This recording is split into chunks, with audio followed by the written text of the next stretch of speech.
I'm like the highway and I'm kicking it with Neesh. All right, also, this is episode 5 of Kicking It. We started this about 7 years ago, so you're guest number 5. Congratulations, you don't win anything.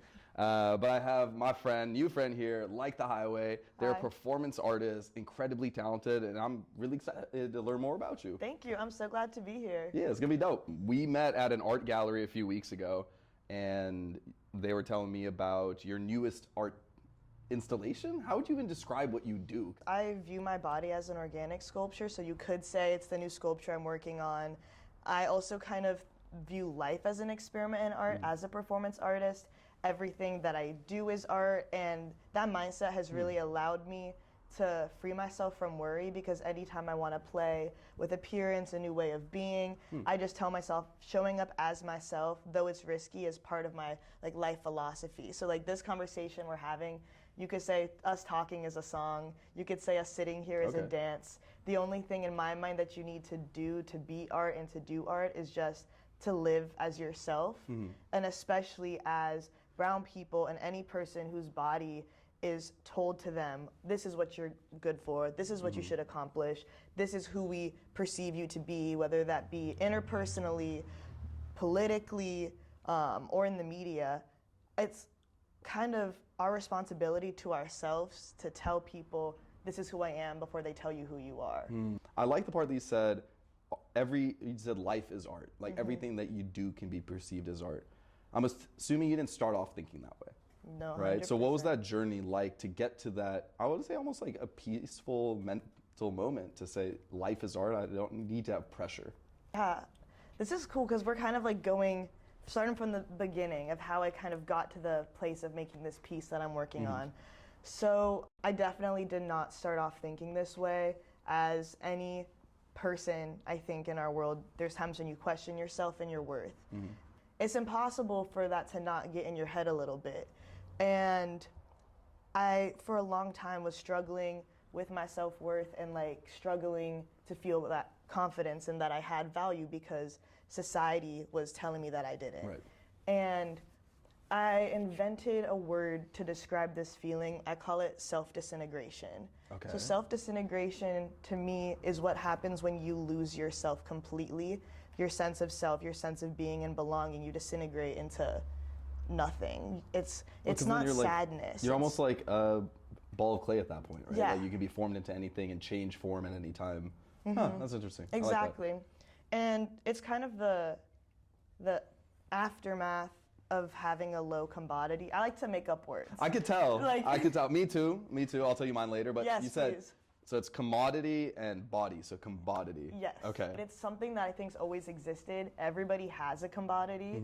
Your commodity is your value, meaning, purpose, worth, not only in the material sense. We see, on Instagram, a brown body doing the same thing as a white body gets less likes. That's just easy, fast and quick. Or the weird one is when a white body does a brown body thing. This is such a funny way of talking about humans.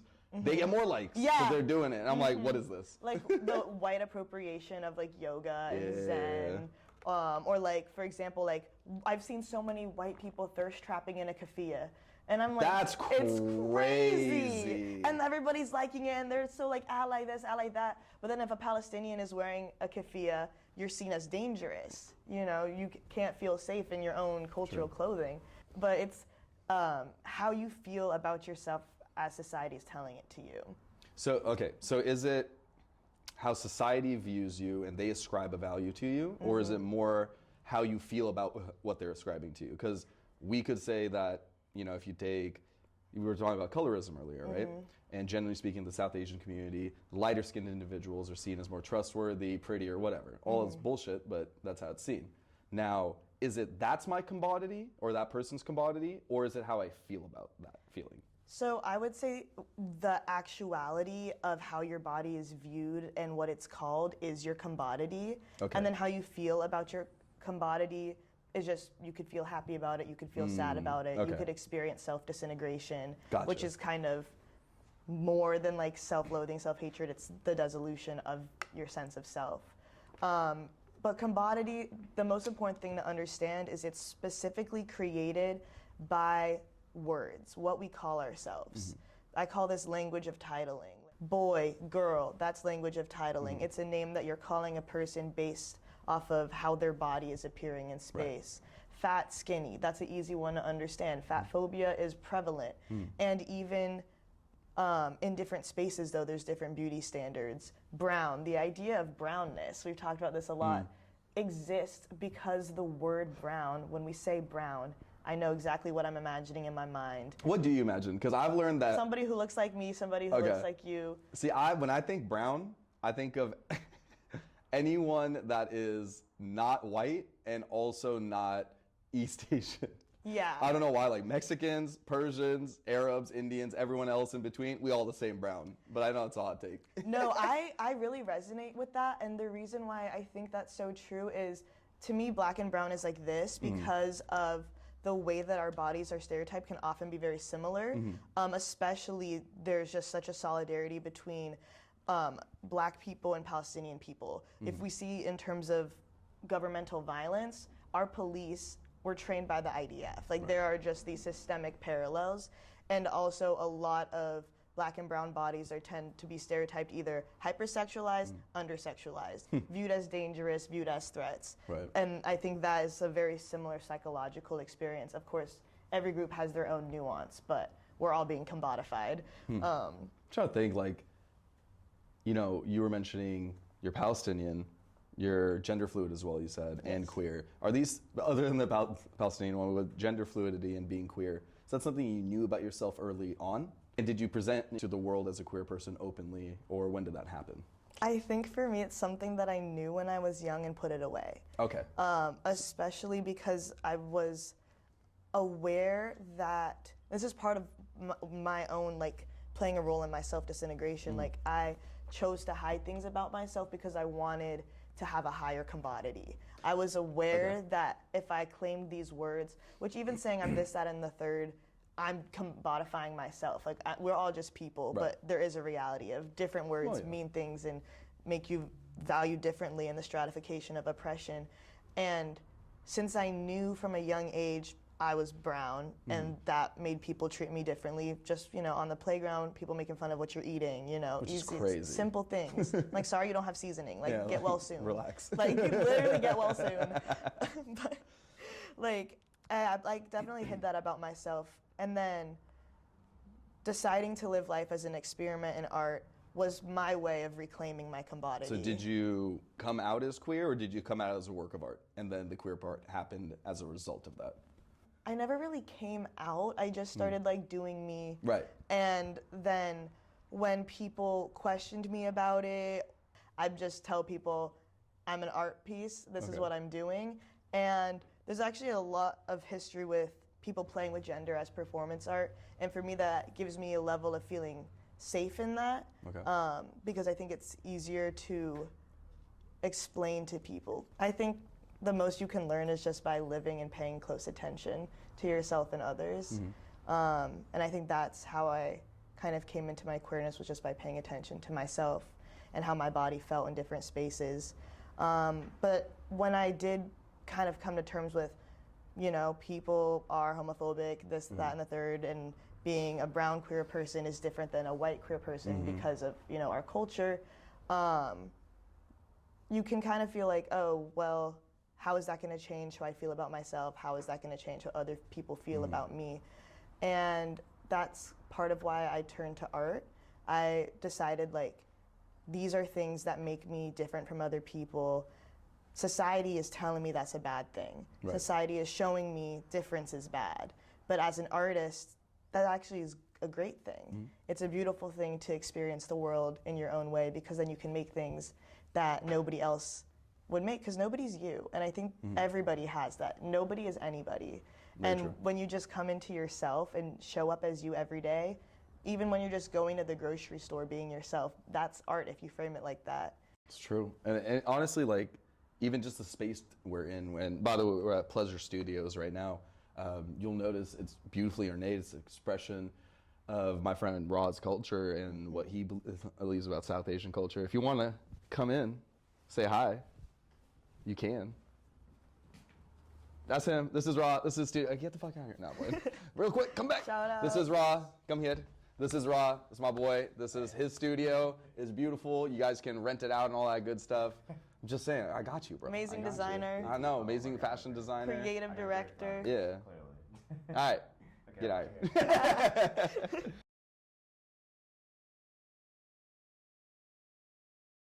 I also want to take a moment to introduce a new segment, I guess, to the show. We're going to have a live henna artist coming by. In fact, she's literally right here. You could probably see her if you want to just lean in. This is Miss Faiza over here. Hi, She is a... Faiza. It's nice to meet you all virtually, I guess. Right. She's a talented henna artist. You do other things too, but I know you as a great conversationalist and a henna artist. Do you want to tell them where they could follow you in case they want to get something done? Yeah, of course. You can follow me at Faiza_henna designs on Instagram. Cool. Yeah. We're going to be getting some work done today. You're going to be going first, and I think you said creative freedom. Yeah, I trust All right. you. Okay. Honestly, I did the same thing last time, and she did an amazing job. You can't really tell anymore, but it was awesome. It was great. So on the subject of commodification, right? We're going to create a whole language around this word. You're saying that's the expression of self, how the world views you, and your art style is performance art. And a lot of it involves the audience as well. You were telling me earlier about an art piece you did where you had a wax candle in your hand. Could you just go over it again? Yeah, so I was really interested in exploring how we deal with public suffering, both as a brown person whose body is kind of put everywhere in trauma porn, but then also interpersonally in emotions and how we support and care for those who wear their heart on their sleeve. And so I made a heart-shaped candle and held it out to people, and by my feet there was a sign that said, "Use me," with lighters. Okay. And at first I just stood out there. The piece begins with me ripping my heart out with a little bit of like theater magic. Okay. So some blood like explodes Oh, all no over way. me, and Oh, I'm that's so holding cool. my heart out. Okay. And I'm smiling, and there's blood dripping down my hands, and I'm like, please, like, take my heart, take my warmth. And people will come and light my heart. And then they start to notice that my heart is burning and it's melting, and the hot wax is dripping down my hands. And after a while, my smile fades and I begin to cry. Was that intentional or like literally you're just in pain? Like both. I think also like it's not necessarily intentional, but what I'm bringing into that space is thinking about a lot of the times in which I had felt like my heart was burning and people were watching. And not doing anything. Exactly. Or making it worse. Yeah, right? exactly. Like some people will help and blow out the candle. And you're speaking metaphorically right now, No, but no. did that actually happen too? Like people blew out the candle? Yeah, Okay. people did. And it was so interesting. Most of the people who blew out the candle, which I perceived as their way of trying to stop my suffering, were women and people of color. I was gonna ask, like, so who, do people light the candle? Who was that typically? Honestly, everybody. Like there was an indiscriminate, like all kinds of people lit the candle. A lot of people lit cigarettes off of it, you know, which is so interesting how we're all like, you know, profiting off of other people. Well, it's kind of, and I kind of want to push you on this point is you have a sign that says use me, right? So a part of it is like you are consenting to what's happening to you. Exactly. But it's interesting to see how far people take it. Now the cigarette thing to me personally doesn't seem like a breach in that because they're not affecting you, so to speak. Was there anything someone did that really made you mentally, because I'm pretty sure you're locked in, right? Yeah. You're not responding to anyone, right? Yeah. Something that just shocked you and like, wow, I can't believe a person did this, whether it be good or bad. Somebody poured a bottle, so I've done it a bunch of times. Okay. One time I did it in front of the Guggenheim, and somebody poured a bottle of water on me to like extinguish the candle. Out of kindness. Which I thought was really cool. Interesting. There's never really been anything that somebody has done that made me uncomfortable. And I think that's because I think most people are good, kind people. And I also think I'm very comfortable with a lot. A lot of people took selfies with me. Okay. I'm like crying, wax burning down my hands, and people are like, and that was, I did it at the Chris Burden lights at LACMA. Okay. Which I kind of was like, oh, this is a photo op type of place. Right. I wanted to see how people toy with distraction when there are these like real life things going on. The first time I did it was at this gallery called Sade. It's like in Lincoln Heights. And this one girl who I'd never met comes and starts yelling and is like, you guys don't see what's going on. This is about Palestine. And I was like, how? Was she saying that in a way like, y'all wake up, like this is what it Yes. is, or like she was on the other side? No, she was like, wake up. Like Okay. everybody, like Was we're it? watching yes. I was kinda, Not directly, but yeah, it maybe was as just- okay. Yeah, like it totally applies to that. It's about everything. It's about people's emotions. It could be about Congo and the coal ball. It could be literally about anything. It's just about the experience of seeing a person actively suffering. What do we do with that? Yeah, that was one of the toughest pieces though, because just thinking about everything really took me into a very sad, like, mental space. But it honestly did feel really cathartic at times to see how people would react. And one time a woman tried to take the candle from me while it was burning, wanted to take the pain for herself. Oh. And I thought that was really beautiful. And I didn't want her to take it. Right. Yeah, I was like, no, girl. I'm doing something here. Don't know. I mean, I just didn't want her to be burning, Right. you know? But it was really cool. I think that's like the beautiful thing about your art is usually if you're like a musician or you do paintings or whatever, unless you're there to view that person experiencing it, you're just putting things out into the world. Whereas you're directly interacting and seeing in real time how people are changing, how your art is changing them maybe. And you're coming up on a new art installation soon. Does it have do these have names, by the way? Does the wax candle have a name? Okay, so that's really interesting. I don't really name my pieces, but I'll like refer to them. Most of them are self-portraits. So I actually started off as a musician, which is how I got comfortable working in front of an artist. And my favorite part of music was performing and like that energy exchange between people. Okay. And in a lot of music, it'll be like minuet in G major, like what the type of song is and what the medium, like the key is. So the candle piece is just called Self-Portrait in F. Okay. Because I like love that. fire. Okay. But the only piece that I've actually given a name is the performance piece, the body sculpture, I guess you could say, that I'm working on right now, which is called Lightbringer. Okay. And that's because my name means Lightbringer in both Greek and Arabic. Right. And just to be clear, Like the Highway isn't Yes, your actual that's- name. My name is Lou. How do you spell that? Just so people- L-U-E. Okay. The interesting thing is, my birth name is actually not Lou. Okay. It's Helena. And Isn't that that's also Greek too? yeah, Anyway. and so my mom always called me Lou, and when I decided to live my life as a gender fluid person, I wanted a more non-binary name, so I just started going by Lou, which I'd always been called. And Helena means light bringer, and Lou means light. And the reason why that matters to me is we talked about naming, what we call ourselves, our identities, and I think our names hold so much meaning and so much power in the creation of who you think you should be. And so in my life, which also kind of showed up with Self-Portrait in F, I feel like I have to sacrifice myself emotionally a lot to bring people light and joy. And I felt in times of my life when I wasn't able to do that, when I wasn't able to be positive, that I was like failing in my purpose because that's what my name told me that I was meant to be. It's kind of like a burden and a blessing almost, because giving people light is such a great feeling. But doing it at the cost of your own mental and your energy in general it's tough. But it's expressed through your art too, because if you think about the wax candle, it's a representation of light. And then your newest art piece, it was called Lightbringer. It is Lightbringer. Yep. What about that and your name? How are they combined? Yeah, so I wanted to really zoom in. Everything I make is about reclaiming my commodity, but I Okay. really wanted to zoom in on what is one word that I'm called that has created so much perception of meaning for me, and it's my name. And so I'm going to be turning myself into a chandelier and suspending.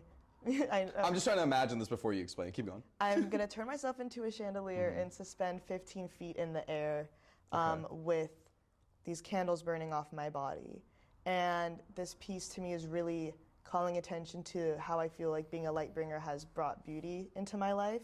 But also, this piece has been insanely grueling, training my body for like 12 plus hours a week. Oh, yeah, to be able you're to gonna be hold sitting it. still during Yep. this piece, right? So Are you suspended like via a rig, or how's it? What, can you, if you want to describe it, how does it look? Yeah, so I actually was blessed and found this amazing man. Everybody should look up Carlos Juarez, CA Rigging. He is my partner on this project, and he has basically taught me everything I know. He is an amazing, amazing rigger, does everything from like Coachella to theater, just insanely talented.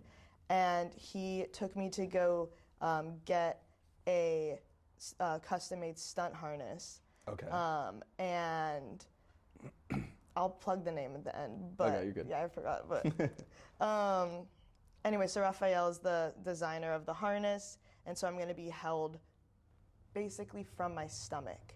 So will you be kind of like Supermaning this almost? I'll be more like Icarus falling. Okay, I know what you mean. Yeah. That's gonna be so interesting. Even now with you describing it so well, I still can't picture it, and I guess I'll just have to go. Yes, When is? participatory, of course.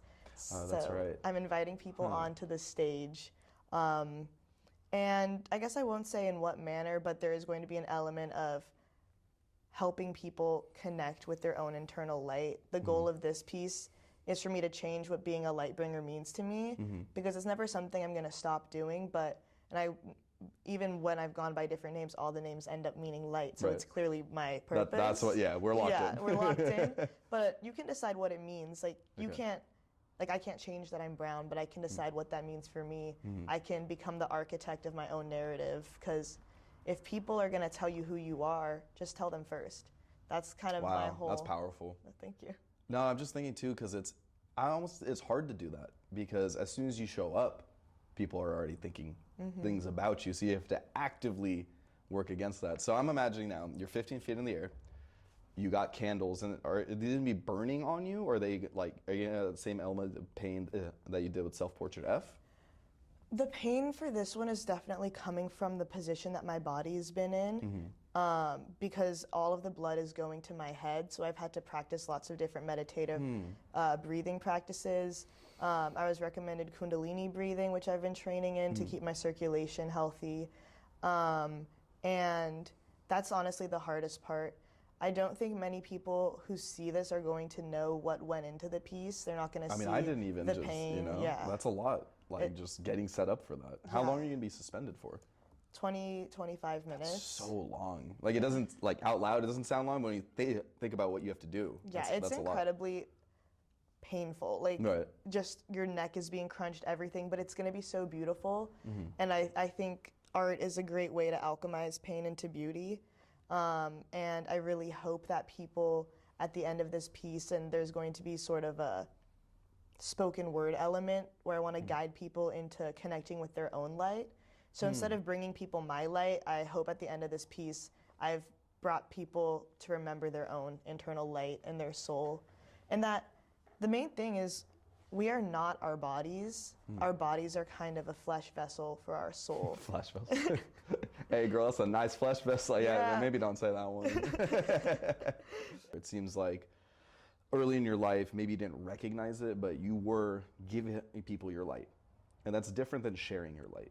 Whoa. Right? So you have your wax candle where people are trying to take it, extinguish or whatever, but now you're lit up and you're sharing your light and you're 15 feet in the air, so unless like a basketball player is there, more than likely they can't take it, but you're providing light in the space while maintaining it. Is that intentional? I did not see this progression, but you're so right. Like, that's exactly a perfect exemplifier of how my mentality has shifted. And I really do accredit this with understanding commodity and living life as an experiment in art. My mental health and sense of self has improved so much. I move through the world with a lot more confidence and grace and love for myself and others because I'm no longer drinking the Kool-Aid of society. Right. And yeah, I think coming to terms with that has allowed me to find a way to share my light, as you would say. And not even just share my light, because it's not even just about me, but it's about reminding everybody that they have a light inside of them that can never be extinguished, that can never be taken, and that this world simply wouldn't be right without. And I think that's something that we've all kind of been taught to forget. And so that's something that I've been learning to remember.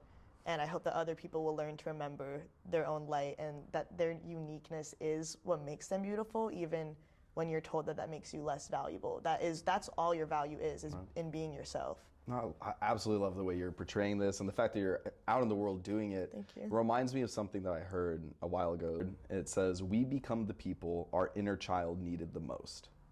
And it seems like, given what you've told me, you became that person at this point, or you're in the process of becoming that person. Is that something you recognized before maybe I said it, or was, It's so interesting you say that, because I was doing some writing yesterday actually about this and trying to think, what would young me think if we met now? And so I was kind of meditating on this idea and imagining it. And I think that's exactly right. Like, becoming who you wish you had in your life and returning to the inner child and even like the inner teen. I think that's definitely something I've been trying to do. How would that conversation go, in your opinion? Like, what would be the first thing younger you would say about you now? I think my younger me would be shocked that I was so happy and comfortable in myself. Isn't that, okay, that's like the happiest, nicest thing, but also so sad, right? Like, Yeah. as a teenager, young adolescent, incredibly depressed, Yeah. so much anxiety. And I think the younger me would be like, who the fuck is that? Genuinely, Yeah. I think younger me would be confused. And that's so beautiful that you have come into yourself in such a way where you are happy. Like, do you think you've had any experiences or practices of shifting your mindset or actions to come into this way? Yeah, absolutely. Thanks for interviewing me too. I like talking. Absolutely, yes. Growing up, I grew up in Thousand Oaks, surrounded by a lot of white people. Some were nice, some weren't, obviously. I was commodified as a brown man, and I was incredibly depressed. And this is before like the word depression, anxiety was regularly used. So I didn't really understand what was happening to me.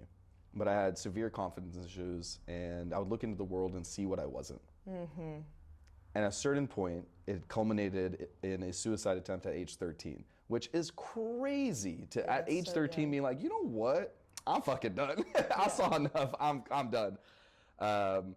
Luckily, I was bad at that too. So here I am. Thank God. Right? So I bring that up to say, at a certain point, I said, look, either you're going to kill yourself or you're going to find a way to be happy, be confident, be these things that you want to be, funny, whatever. So I looked out into the world and I said, okay, what is this seemingly happy or seemingly confident person doing? How are they dressing? How are they positioning themselves? How are they talking? What's their pace like? And I started emulating what I saw around the world. And then as time went on, I was like, okay, and I didn't do this consciously, the second part, but I said, okay, I need to make this my own thing. And that probably happened at like around the 18 to 19 range, where I was like, okay, now I've copied everyone, so to speak. How do I make this unique?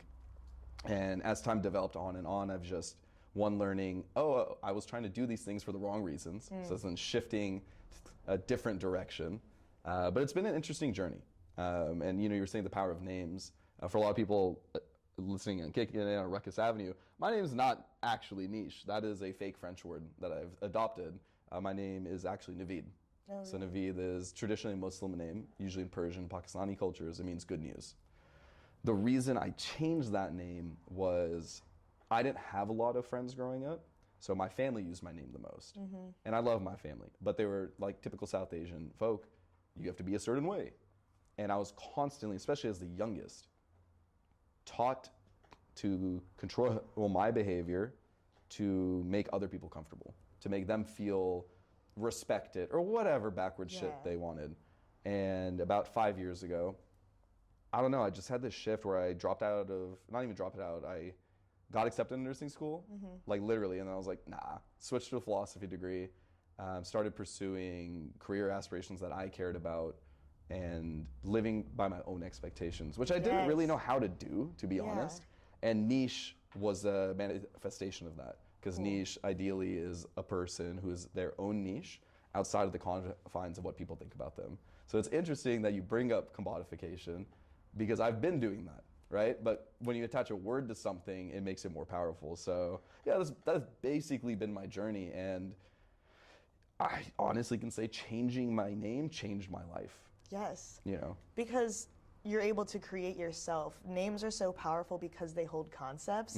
And thank you for sharing that, because I feel we've had a very synergetic connection. I'm so glad that we met, and we've had very similar life journeys because I also struggled with intense depression and suicidal ideation and various attempts. And it was around 18, 19 for myself as well when I was like, something's got to give. I'm going to self-actualize. Like, changed a lot. Well, I wouldn't even say change. I just decided to do and be who I always wanted to be. And yeah, when you asked me what would my younger self say, I wasn't sure like how deep and dark we're gonna go, but honestly, I'd be surprised that I was kicking it. Boom. And now I'm so happy. So to like anybody who's like, you're a perfect example of what it means to reclaim your commodity, and you're living your life as art, and you are the art, and you, of course. And you can do that with just like naming, with deciding who you want to be. And so anybody who's watching and listening and feeling themselves disintegrating and feeling that they're in this pit of despair, know that this isn't random and it's not your fault. Society is structured in a way to make people feel like that. And the thing that really helped me was I began to understand that my feelings about myself were actually value judgments. Like the emotions were created by value judgments. Can you elaborate more on that? Yeah, I was valuing other people's values, whether that like the expectations of other people on you. Okay. Yeah, so whether it be like being a lawyer or a doctor, like, you know, how all brown parents want you to be, and saying, oh, I really used to value that and think that was important, or that's where my worth could come from. I said, oh, I actually don't need to value that. I value art, and I think that's important. Or looking a certain way, you're valuing that that's a value of others. Yeah, that's a good point. I started experimenting with that value shift with fashion at first. Cool. Fashion for me, it started off as nothing. I didn't care about how I dressed. And at a certain point, I started experimenting. Not that I dress feminine, but non-hyper masculine fashion, like whether it be wearing a small flower ring or something like that. Just like little things to kind of distance myself, because I grew up around mostly women. Right? Nice, yeah. So, you know, my mom, my girl cousins, and then I was the smallest. And in Punjabi, chua means mouse. So I might be tall, but as a kid, I was the smallest in my family. So this is something I've kind of realized. By virtue of being smaller and weaker, I was low-key treated like how the women were treated in the family, right? And so I kind of identified with women more as a youth, and I expressed myself with fashion that way too. That's so interesting. So then, this is my mom's shirt. And it's eating. This is literally my mom's blouse I'm wearing. But yeah, and I'm sure you've done the same with fashion too, is like, what is your fashion statement? Well, if you had one to like express to people, like what is it that you're trying to convey to me, listeners right now, about what you're wearing? Why is my like fashion icon Cornel West? Like, Oh, Jesus Christ.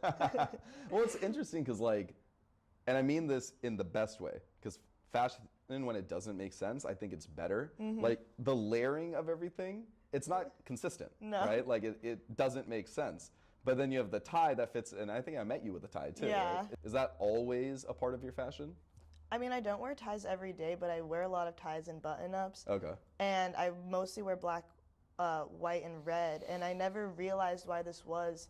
Right now I'm wearing a Tatis jacket. It's Palestinian embroidery, which is typically, thank you.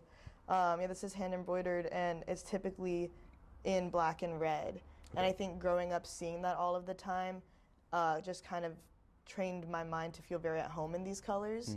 So I wear that, and it's kind of like taking a little bit of Palestine with me every day. And I think there's a lot of parts to me. That's why I call myself Like the Highway. Oh yeah. So Like the Highway, I guess that includes every little detail about it. Is that LA influence too? Because you grew up in Portland actually, right? Okay. Y'all got traffic? Yes. Okay, so you get it. I spent a lot of time driving. So what made you like, were you sitting in traffic one day and you're just like, man, this is really just me? One sec. Well. Because we'll cut. Oh, cool. Go for it. That's a great question. When I started releasing music, I was like 15, 16, and I just wanted to create an artistic persona because I was very shy still at this time. And I felt like if I showed up as a performance of a character to these shows and venues, I would have more confidence. And did you? Yeah, I did. I've noticed, so I interview a lot of artists and I speak with them regularly. They are very, like, I'll see them on stage and they're just like, the energy, they're magnanimous, like beautiful. Then you talk to them, they're great still, but they're so low. Like calm. Yeah. Well, is that, yes, calm, but almost like, I'll see someone who's like dancing, like doing sexy moves, and they get off stage and you're talking, they're like kind of more like shy and reserved. Yeah. I'm like, what happened here? It seems like, and I think this is why we get along too, is your artist side has kind of melded into your personal side. Yeah. So you don't, when you're on stage, you're also you in real life. It's like the same thing, and that's how I feel too. Yes, totally. But it's taken 6 years. Like I'm 22 right now, and Like the Highway started.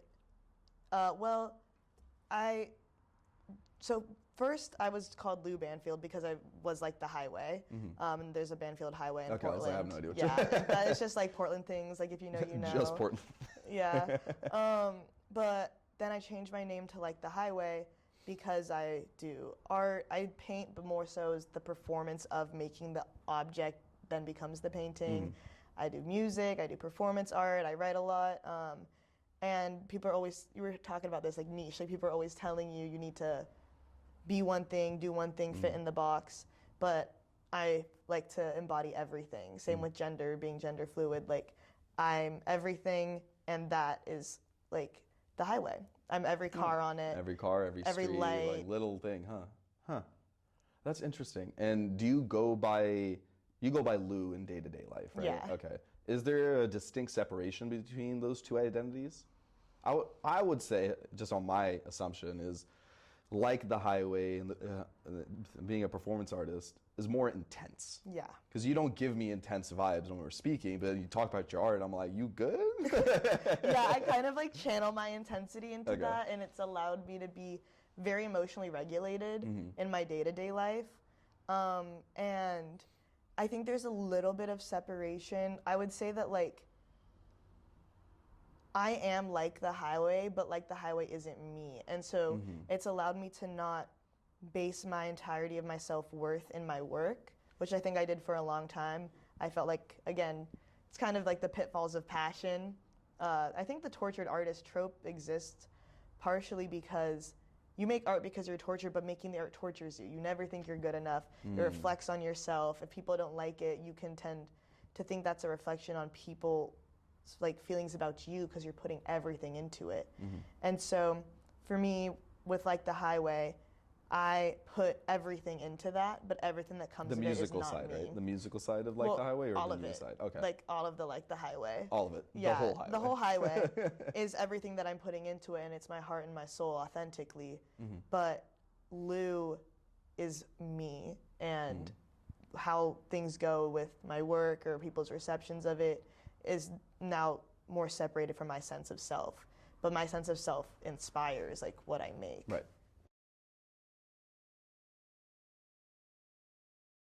You are such an amazing interviewer, and you ask questions with such understanding, and I think part of that comes from you've gone through a lot of the similar things and have been on your own journey of reclaiming your commodity. That's what I'm saying, like I didn't invent commodity, I'm just naming it. Like it's always existed. Everybody's doing it. I'm gonna start using it, and I mean Yes, that genuinely. please, It is such a perfect word for what we went through. Yes, thank you. Because it took me a while to pinpoint why am I feeling this way? Like you get convinced there's That's something such a wrong with you. Big one. The why I'm feeling this way is almost everything. In terms of why I got good at interviewing and questioning, especially with artists, they're making art to express themselves, and there's always something deeper at all times. So what I just tap into is like, okay, what did they tell me about themselves? What are some base assumptions I can make? And then lastly, with that information and the details of their art or whatever, I can kind of create a hypothesis of like what questions to ask. Because at the end of the day, like a good interview makes someone feel heard. Because I could ask you, what's your sign? Or whatever it may be, right? Like I'm a basic Cancer. shit, you know? Like when I see an interview start off with, so tell me about yourself. Worst thing. Most people don't know how to do that. Yeah. You have to find out who they are. And generally they find out who they are through the interview too. That's a big one. That's so true, and I definitely do feel very heard by you because Got you. I've tried to talk about this experience and I think some people have a hard time connecting with it because maybe they haven't done that internal work or seeing like the ways that they're being commodified. Everybody is. At all times. At all times. And people who tend to have a high commodity are less aware of it or less aware of the like difference. Like a high positive commodity. Yeah. I think. For me too, it was we are occupying different worlds. So we share the brownness, but you're queer, I'm straight, and we live in different worlds in that sense. The reason I don't want to say good at this is because I got to a point in my life where I was like, people are being super racist towards me. I didn't do shit, right? And I didn't want anyone else in the world to feel that way based on something that they couldn't choose about themselves. Yeah. So for me, it's really just understanding people because in actuality, I don't understand gender fluidity on a personal level. I understand what people tell me about it. I'll never experience it, right? Yes. So to me, it's more like, okay, let me hear what you have to say. Can I make a connection of what you're going through with something I think about or something I've been through? And to me, that's the biggest thing. And I think a lot of people fail on that regard, and we don't see that connectivity that we should. Yeah. Because at the end of the day, it's just like, we're all people, ideally, and we should just treat each other with respect, but hey, it is what it is. 100%. I think the ability to understand, or at least try to understand and find that common ground without experiencing the thing is huge. I think that's what we're really missing a lot in society, and that's why so many people are alienated, they're feeling alone. And you really just have to trust people's experience, and I think, just on a tangent, for me, one of the bigger ones, especially over the past 4-5 years, is like listening to the lived experiences of women in general, right? Because growing up as a man, up until my early 20s, you're just taught how to act, right? You don't really think about it too much. Yeah. And just being able to listen to the lived experiences is like, now I'm going, okay, I'll never go through that. But why would I add to the problem? Or why allow my friends or people in my circles to add to those problems? So just taking that journey, I think it's necessary. I don't think it's something to be admired. I think it should be the standard of how we live. But yeah, it's been great. I did have an interesting question for you, though. I think it's interesting. All of your questions have been, so. Thanks. Oftentimes when you're describing your art, at least in our short experience together, a lot of it stems from, I wouldn't say negative feelings, but negative experiences. And there is a line of positivity there, but so much of what you speak about is repression, being misidentified or commodified incorrectly.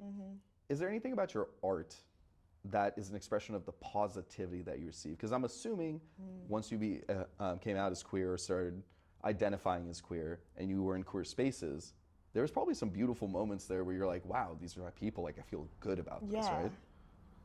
I think I don't find negative and positive to really exist. It's just like things that have happened and things that I'm talking about. And I think all of the positivity of my art is that I've made something that is resonating with people that I think is beautiful. And I do make a lot of, I think my paintings can be, I think the positive for me is that you can take a negative and come out on top. Like at the undertone, anything that I've ever made a piece about is to me very hopeful because it's an expression of me making myself in my own image. And I kind of view myself as a case study, and my goal is really just to show people you can be you. You can't save the world, but you can save your world, and you can save yourself from thinking negatively about yourself. And the way to do that isn't by pretending everything is like peaches and cream. Like that's not life. That like emotional suppression will cause you to tweak. Like well, yeah, because then the reality of the world is conflicting with your internal view. The reason I really brought that up is I've noticed this a lot in South Asian media, the people I meet. It's so centered around the negativities or the negative sides of being brown or being South Asian. Like, I'm doing this because the shitty thing happened to me.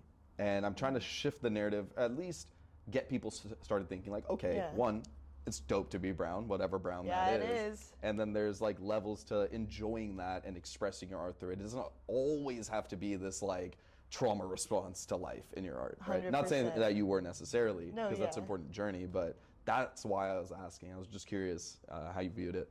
I want to see your henna piece, by the way. That's so cool. Gorgeous. That is beautiful. Should I show the Yeah, let's go. Yo, check out the henna.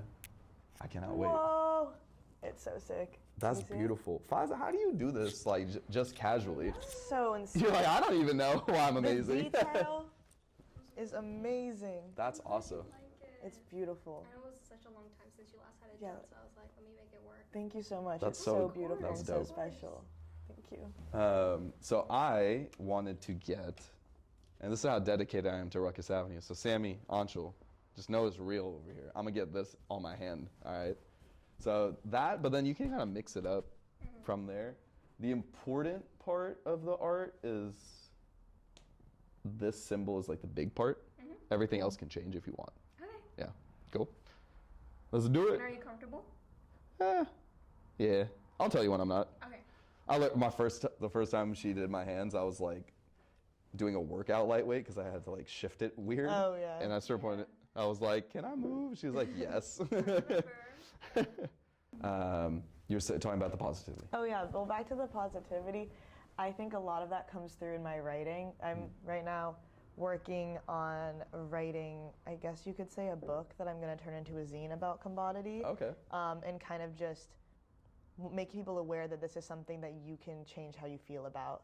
I just really want people to know that they can and will feel better about themselves, and especially as you grow older. Like, it's so easy to look back and say, wow, like I was so sad, like how could I feel this way about myself?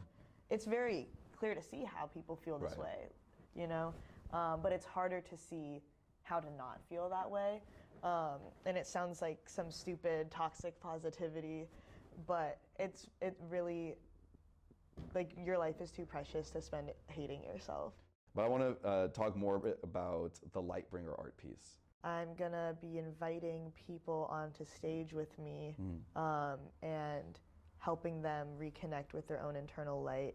And is this gonna be random people from the crowd or people you've pre-selected?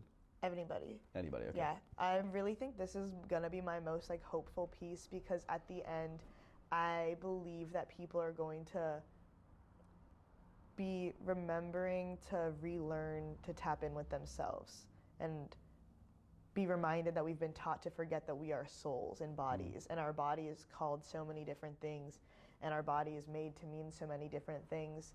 And the incongruence of that with who we are in our soul, I think, is what causes a lot of distress. That's kind of also how I explain to people like gender, because gender for me is something that you are ascribed at birth, and with that comes a bunch of different expectations of how you should look and how you should act and roles, and you know, boys do this, girls do that. And for some people, they really resonate with that. That's in alignment with their soul and what they feel comfortable in wanting to do. For me, it's never really been that. And the dysphoria of that is not necessarily of being mad or like offended when people say this, that, or the third. It's just about the incongruence of my soul and my flesh vessel, and then finding ways to like move through the world in a way that is in alignment with the things like I want to do in my heart space, and just allowing myself to dress a certain way, do different things. Like, it's really, for me, a huge part of actualizing myself as an art piece and like playing with gender. There'll be days when, or like months where I'm feeling really hyper masculine. I was gonna ask, like, do you shift based on your activities, It's so to just- speak? it's just like depending you're a guy on at the my- gym, you're something else. Like, I don't know. How's like that? low key, or like it's just like how I feel. Like, I love to lift, and I found that Okay. to be a way that is gender affirming because I can change my body to look more like masculine or feel more like strong in it. It's also really good for your mental health. They always say that, and I never wanted to believe it, but it's that is true. It is so true, and it's like, just you activated an argument I always have with people. Is I always tell them, like, you're depressed. Do you work out? Not lift, not bodybuild. Do you work out? Yeah, whatever that means to you, like you just need to move. Or Activity is activity. Movement is movement. Yeah. And when they say no, and then they're defensive over it, like, no, it's not that. It doesn't fix anything. Have you tried it? yeah, Because at the end of the day, I think like we've gone so far away from being human, right? We don't move. We don't eat the right shit. Like, if you tap into just being a human and doing the human things, the basic stuff, right? You will find yourself being more well equipped to deal with depression. Yeah. Not like it fixes it, right? 100%. But yeah, no, You'll lifting. have like energy. I'm really glad you brought that up because I don't want people to get it twisted. I'm not saying completely neglect your flesh vessel because people can get so in their heart, head space that they lose sight of their body. And your body is important and it's a thing that you need to take care of. Absolutely. It's the way you move through the world. There's an objective science to like what is considered healthy. Now, sure, 100%. there is, you know, variations on how people use that data or whatever. But yeah, absolutely, taking care of your flesh vessel, as you call it, is super important. Just don't do it based on other people's expectations of you. Or like aesthetic, because that burns out easy. If you're doing it for yourself and your health, you'll feel better. Or as long if you are doing it for aesthetic, because like personally, I do slight bit for aesthetic. No, same. Yeah, like I'm not gonna lie to you. Right. As long as you're doing it because you like doing it, right? Yeah. Not because like someone's like, you gotta have a fat ass, and like so you're like, oh, I have a fat ass. Yeah. It's just like whatever you want. Like, yeah, exactly. Yeah. Nobody's like, oh, you have to have cap shoulders. I just want to. Right. Like, you know. Customize your avatar, guys. No, like, it's honestly. so true. It's so true. That's been such a fun conversation, and it makes me think you did do some philosophy courses or at some point, yeah, right? I'm really glad you mentioned that because I wasn't sure if I should get into it, but you'll already know. So I've been into existentialism, and I think combodity was kind of my like answer to my own like, why? What is the purpose? Why? Like, girl, you can make it yourself. Like, they always say God is dead. Right. Like, You're your own Nietzsche. God. Yeah. But yeah, literally, I just wrote an essay called Build God. Okay, that's and cool. so, like, wait, not to sound like blasphemous, but what I mean Please is sound like more blasphemous. what I mean is if God as the thing that is telling you reason, like the white man is societal God creating everything. If that doesn't exist, then you have the room to make your own meaning. So when you understand that that's been told to you, just create against it. Everything is a creation. You're a creation. Your parents created you. Your soul, you know, they built you. And racism is a creation made by people. It's a creation made by creations. And these structures of oppression are creations that are creating against you. They're creating obstacles, creating your identity. And the only way to overcome that, in my mind, is to create. So this is going to make me sound crazy, but... Probably not to me, at least. Yeah, I know, we're on the same vibe. Yeah, we got it. But we are creations that are being counter-created against by things made by creations. Right. So we need to make creations, whether that be creating ourselves in our own image, making art, whatever it is, even making dinner, you know, tapping into cultural foods, whatever. Create something to create against the systems that are trying to marginalize you, oppress you. And that's the only way, is to create yourself out of this cycle of being counter-created against. I love it. And that's my favorite thing about, I got my degree in philosophy, Okay, right? awesome. When I first started philosophy, sentences like that, I was like, shut the fuck up, just use the words. And then you start to like realize what people are really saying when they speak like that. And I tracked everything on that one. Yes, because it's like, sometimes things have to sound confusing to make sense. I see you as someone that is on their journey to self-actualization, but you're right there too. Like, we're all going on that journey. There's a lot of people who, one, don't know what that means, and two, are going through that journey, but they're at the starting stages.